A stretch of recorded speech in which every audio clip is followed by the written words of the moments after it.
What if the scariest kind of bad behavior did not wear a dark cape or laugh loudly, but instead showed up quietly, wearing ordinary clothes and speaking in a boring, rule-following voice?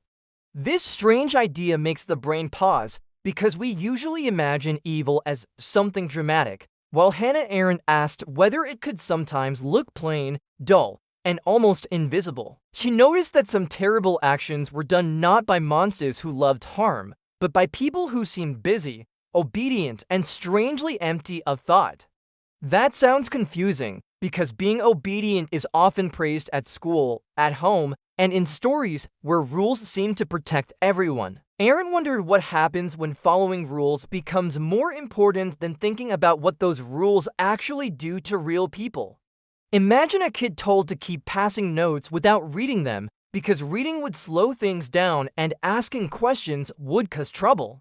At first it feels harmless because the task is small, boring, and repeated, and boredom rarely feels dangerous. Yet boredom has a quiet power because it can turn thinking off like a light switch flipped to many times.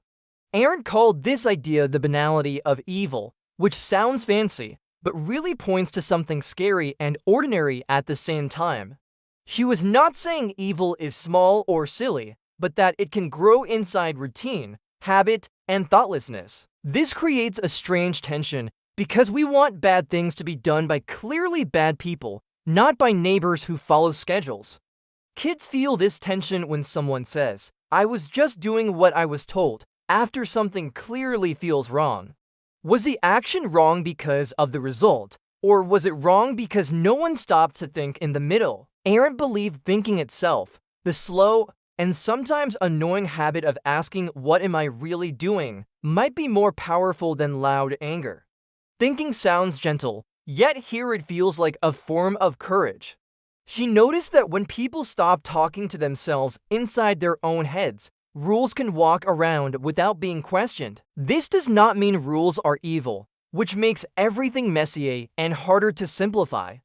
Rules can protect playgrounds, classrooms, and cities, yet the same love of order can hide harm if no one checks where the order leads. Arendt's idea lives right inside this uncomfortable space, where order and danger share the same doorway. Think about lining up at school because lines help everyone move safely, until one day the line pushes someone aside and no one notices. The pushing is small, the silence is quiet, and nothing explodes, yet something important has shifted. Arendt was curious about that shift because it happens without shouting or dramatic music. She watched how language itself can become dull, because words like duty, process, and policy sound clean even when results are messy. Kids hear this when adults say something unfair is just how things work, as if work itself decided. Another voice whispers that maybe people cannot always think deeply because life moves fast and questions slow things down. This voice is not silly because tired minds do exist and endless thinking can feel heavy. Arendt did not ignore that, which keeps her idea balanced on a narrow edge. She asked whether stopping thought completely is more dangerous than thinking imperfectly. A messy question can still interrupt harm, while silence lets harm travel smoothly. Here the story splits again, because some say focusing on thought lets people off the hook too easily. Others say teaching people to think is the strongest way to stop harm before it starts. Arendt left this argument open, like a door that never fully closes. Her idea feels especially strange for kids because growing up often means learning to listen, not learning to question. Yet children also notice unfairness quickly before explanations bury that feeling under reasons. That noticing might be a kind of early thinking Arendt trusted. The banality of evil does not mean evil is normal or acceptable. It means evil can sneak in when no one is paying attention.